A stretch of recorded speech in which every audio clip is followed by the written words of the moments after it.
नमस्कार, मैं हूं doctor Meena Chakravarti, assistant professor chemistry, government college Bori. आज हम इस लेक्चर में BSc final year physical chemistry unit 1 quantum mechanics के श्रोडिंगर वेव इक्वेशन पर चर्चा करेंगे। इस लेक्चर में हम देखेंगे Schrodinger time independent wave equation, उसे किस प्रकार डिराइव किया जाता है और श्रोडिंगर तरंग समीकरण को हल करने पर प्राप्त होने वाले तरंग फलन साई और साई स्क्वायर का क्या भौतिक महत्व है। 1926 में श्रोडिंगर ने डी ब्रॉगली द्रव्य तरंग की अभिधारणा का उपयोग करते हुए एक गणितीय समीकरण की व्युत्पत्ति की थी, जो कि किसी गतिमान कण से जुड़े हुए तरंग के तरंग फलन की व्याख्या करता है, जिसे श्रोडिंगर तरंग समीकरण कहा जाता है। यह समीकरण एक आंशिक अवकल समीकरण है, जो कि किसी गतिमान कण से जुड़े हुए तरंग की संपूर्ण व्याख्या करता है और यह ऊर्जा संरक्षण के सिद्धांत पर आधारित है।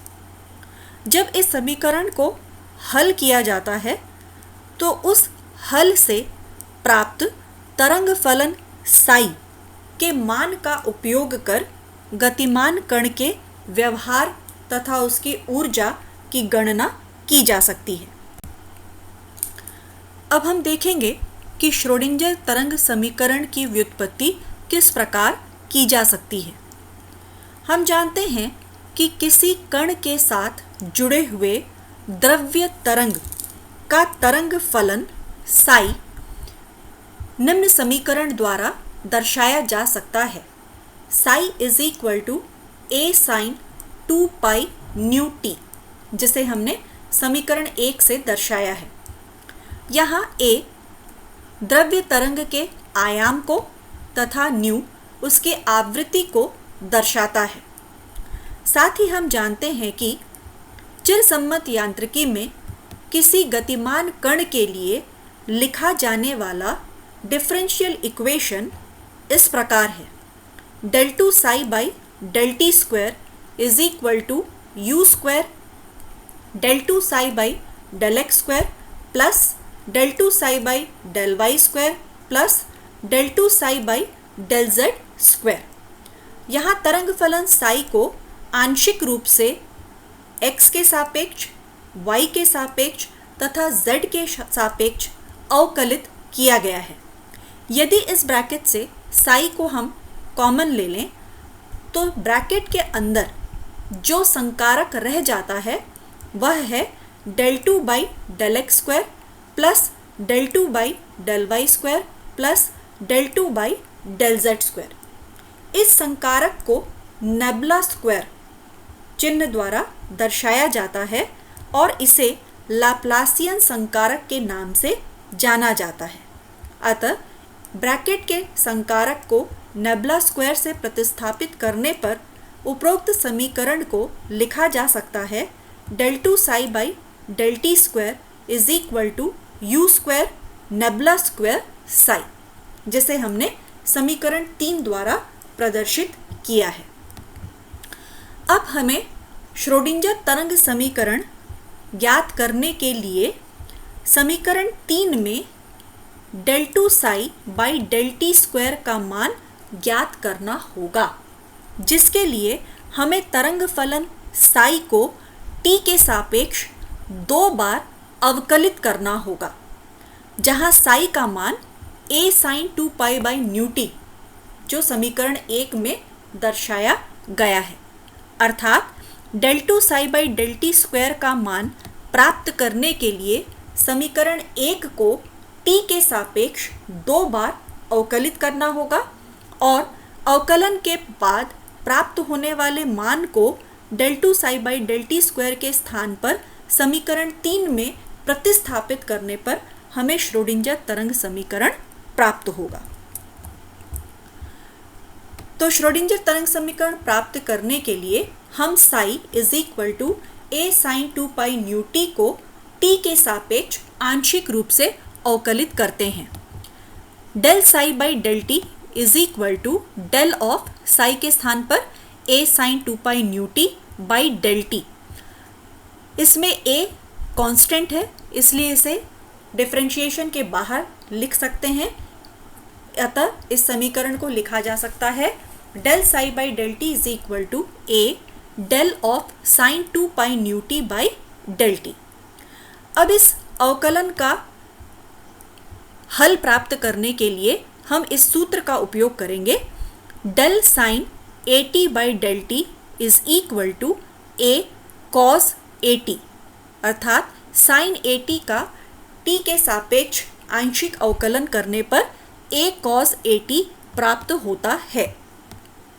हमारे पास समीकरण 1 में a के स्थान पर 2 पाई न्यू मौजूद है, अतः a के स्थान पर 2 पाई न्यू रखने पर हमें प्राप्त होगा del psi by del t is equal to a into 2 pi nu cos 2 pi nu t, अर्थात साई को टी के सापेक्ष एक बार अवकलित करने पर del psi by del t का मान प्राप्त होता है a 2 pi nu cos 2 pi nu T.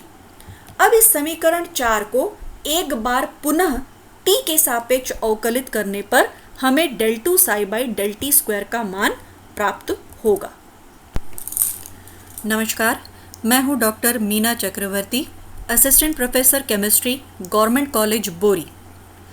आज हम इस लेक्चर में BSc final year physical chemistry unit 1 quantum mechanics के श्रोडिंगर वेव इक्वेशन पर चर्चा करेंगे।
अब चूंकि हम जानते हैं कि किसी तरंग के तरंगदैर्ध्य, आवृत्ति तथा उसके वेग u में संबंध u is equal to nu into lambda, यहाँ से न्यू का मान प्राप्त करने पर nu is equal to u upon lambda.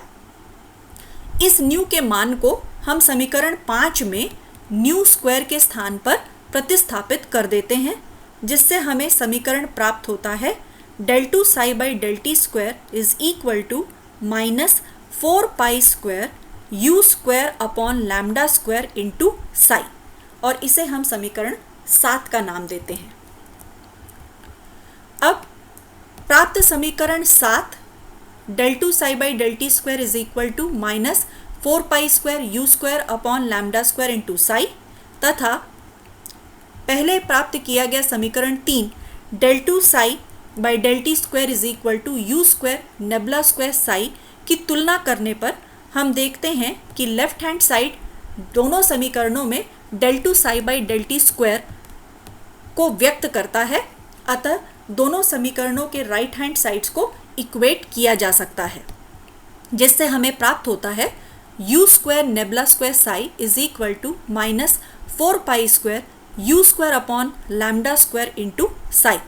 दोनों पक्षों से यू स्क्वायर कैंसिल करने पर हमें प्राप्त होता है nabla square psi is equal to minus 4 pi square upon lambda square into psi. इस राशि का लेफ्ट हैंड साइड में पक्षांतरण करने पर प्राप्त समीकरण nabla square psi plus 4 pi square upon lambda square into psi is equal to 0। इस समीकरण में लैम्डा के स्थान पर डी ब्रॉगली परिकल्पना से प्राप्त द्रव्य तरंग की तरंग दैर्ध्य lambda is equal to h upon m u मान रखने पर समीकरण 8 को लिखा जा सकता है nabla square psi plus 4 pi square m square u square upon h square into psi is equal to 0। अब इस समीकरण 9 में हम एम स्क्वायर यू स्क्वायर का मान ऊर्जा के पद में प्राप्त करेंगे। हम जानते हैं कि किसी कण की कुल ऊर्जा उसकी गतिज ऊर्जा काइनेटिक एनर्जी तथा स्थितिज ऊर्जा पोटेंशियल एनर्जी के योग के तुल्य होती है। अतः हम लिख सकते हैं E is equal to kinetic energy plus potential energy. किसी कण की गतिज ऊर्जा हाफ एम यू स्क्वायर के तुल्य होती है और उसकी स्थितिज ऊर्जा को यदि V से प्रदर्शित किया जाए तो हम लिख सकते हैं E is equal to half m u square plus V। इस समीकरण को रीअरेंज करने पर लिखा जा सकता है 2 into E minus V is equal to m u square. चूंकि हमें समीकरण में एम स्क्वायर यू स्क्वायर मान की आवश्यकता है, अतः इस समीकरण के दोनों पक्षों में m का गुणा करने पर हमें प्राप्त होता है 2m into E minus V is equal to m square u square. अब समीकरण 9 में एम स्क्वायर यू स्क्वायर के स्थान पर 2m into E minus we मान प्रतिस्थापित करने पर हम लिख सकते हैं nabla square psi plus 4 pi square into 2m E minus V by h square into psi is equal to 0। तो श्रोडिंजर तरंग समीकरण प्राप्त करने के लिए हम psi is equal to A sine 2 pi nu t को टी के सापेक्ष आंशिक रूप से अवकलित करते हैं। Del psi by del t is equal to del of psi के स्थान पर A sine 2 pi nu t by del. इस समीकरण को एक और रूप में भी लिखा जा सकता है। जैसा कि हमने देखा, श्रोडिंजर समीकरण है nabla square psi plus 8 pi square m upon h square E minus V into psi is equal to 0। इस समीकरण को रीअरेंज करते हैं और लिखते हैं nabla square psi is equal to minus 8 pi square m upon h square E minus V into psi. इस समीकरण को पुनः व्यवस्थित करने पर तथा लेफ्ट हैंड साइड में साई का मान कॉमन लेने पर लिखा जा सकता है minus h square upon 8 pi square m nabla square plus V into psi is equal to E into psi. Bracket में जो ये टर्म आ रहा है minus h square upon 8 pi square m nabla square plus V, इसे हम एक नए संकेत एच कैप से प्रतिस्थापित करते हैं, जहां एच कैप हैमिल्टोनियन संकारक के नाम से जाना जाता है और एच कैप का उपयोग करने पर इस समीकरण को लिखा जा सकता है H cap psi is equal to E psi. यह समीकरण भी श्रोडिंजर तरंग समीकरण का ही एक अन्य रूप है, जिसे हल कर तरंग फलन साई का मान प्राप्त किया जा सकता है, जो उस गतिमान कण के व्यवहार की व्याख्या करता है। अब हम देखेंगे कि तरंग फलन साई तथा साई स्क्वायर की भौतिक सार्थकता क्या है। साई तरंग फलन को दर्शाता है, जो कि एटॉमिक ऑर्बिटल को दर्शाता है जिसमें इलेक्ट्रॉन पाया जाता है। प्रत्येक ऊर्जा स्तर से संबंधित एक तरंग फलन होता है, किंतु तरंग फलन साई की तुलना में साई स्क्वायर की भौतिक सार्थकता अधिक है। साई स्क्वायर प्रोबेबिलिटी डेंसिटी अर्थात प्रायिकता घनत्व को दर्शाता है, जो किसी बिंदु पर इलेक्ट्रॉन के पाए जाने की प्रायिकता को व्यक्त करता है। हाइजेनबर्ग के अनिश्चितता सिद्धांत के अनुसार हम जानते हैं कि एटम में इलेक्ट्रॉन की एग्जैक्ट लोकेशन का पता नहीं लगाया जा सकता, लेकिन एटम में इलेक्ट्रॉन के होने की संभावना ज्ञात की जा सकती है। साई स्क्वायर उसी संभावना को दर्शाता है और इसका मान 0 या धनात्मक होता है, लेकिन ऋणात्मक कभी भी नहीं हो सकता, जो दर्शाता है कि इलेक्ट्रॉन के पाए जाने की प्रायिकता ऋणात्मक कभी नहीं हो सकती। 1926 में श्रोडिंगर ने and with this I conclude my lecture. Thank you.